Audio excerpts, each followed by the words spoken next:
ये दास्तां है उस महान सम्राट की जिसकी वीरता की कहानी हम सबने सुनी है। ये कहानी है भारत के उस महान सम्राट की जो चाहता तो पूरी दुनिया पे राज कर सकता था, मगर उन्होंने ऐसा नहीं किया और पूरे विश्व में शांति कायम की। दोस्तों, मैं बात कर रहा हूँ एक ऐसे योद्धा की, एक ऐसे राजा की और एक ऐसे नायक की जिनका नाम देवानामप्रिय अशोक था। दोस्तों, देवानामप्रिय का अर्थ होता है देवताओं का प्रिय। दोस्तों, आज की कहानी में जानेंगे सम्राट अशोक का नाम अशोक कैसे पड़ा और कब हुआ था उनका जन्म। साथ ही दोस्तों जानेंगे उनके माता पिता कौन थे और क्यों जीना पड़ा एक राजा का बेटा होते हुए भी एक साधारण सा जिंदगी। जानेंगे आज की इस वीडियो में।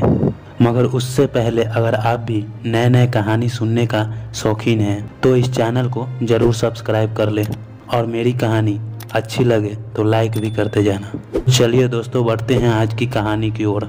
ये कहानी है उस समय की जब मगध के मौर्य वंश का सम्राट चंद्रगुप्त का पुत्र बिंदुसार बनता है। मगर सम्राट चंद्रगुप्त की तरह ना ही वह महान था और ना ही उतना शक्तिशाली और ना ही उतना बुद्धिमान भी, जिसके कारण सम्राट बिंदुसार जैसे ही राजा बनते हैं और सम्राट चंद्रगुप्त की मृत्यु हो जाती है, उसके बाद मगध में बाहरी आक्रमण और आंतरिक आक्रमण तीव्र होने लगती है। साथ ही दोस्तों मगध में षड्यंत्रों का बीज पनपने लगता है और महलों में बैठे कई ऐसे आंतरिक शत्रु जो सिंहासन पाने के लिए बिंदुसार की हत्या करने का बहुत प्रयास करते हैं, मगर आचार्य चाणक्य के रहते कोई सफल नहीं हो पा रहा था। फिर एक दिन मगध नरेश बिंदुसार जाते हैं आखेट पर, जहां उनकी हत्या का प्रयास किया जाता है उनके ही माता हेलेना और उनके भाई के द्वारा, मगर उनकी जान बच जाती है। मगर मगध वासियों को लगता है कि बिंदुसार का अंत हो चुका है। दोस्तों, सम्राट बिंदुसार की जान पाटलिपुत्र के चंपानगर में रहने वाली एक साधारण ब्राह्मण परिवार की स्त्री जिनका नाम सुभद्रांगी था, उन्होंने बिंदुसार को बचाया और उनका उपचार किया। लेकिन सम्राट बिंदुसार धीरे धीरे स्वस्थ होने लगे थे और उनको रानी धर्मा से प्रेम हो गया। दोस्तों, बता दूं कि रानी धर्मा कोई और नहीं सुभद्रांगी ही थी, जिनका इतिहास में नाम रानी धर्मा दिया गया है। और कुछ समय बीतने के बाद बिंदुसार और धर्मा दोनों एक दूसरे से विवाह कर लेते हैं। उसके बाद धर्मा को पता चलता है कि बिंदुसार कोई और नहीं मगध नरेश हैं। तो बिंदुसार रानी धर्मा को महल चलने के लिए कहते हैं, मगर वो मना कर देती है और कहती है कि अभी आपकी मगध को बहुत ज़रूरत है, आपको मगध जाना चाहिए।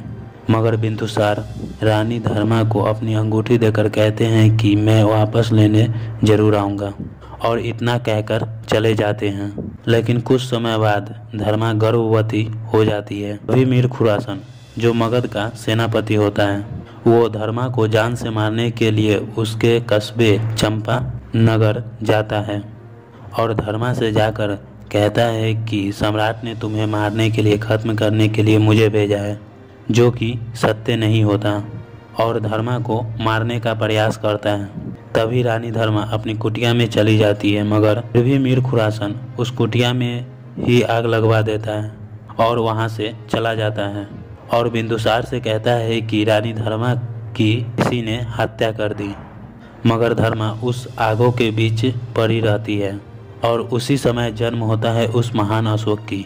पर दोस्तों, ऐसा कहा जाता है कि अशोक के जन्म के समय जब रानी धर्मा आग से चारों ओर घिरी रहती है, तब धर्मा और अशोक की रक्षा चंद्रगुप्त मौर्य शेर के रूप में कर रहे थे। अशोक के जन्म के तुरंत बाद उसकी मां धर्मा कहती है कि जिसके जन्म से हुई मैं शोक से मुक्त, वो है मेरा पुत्र अशोक।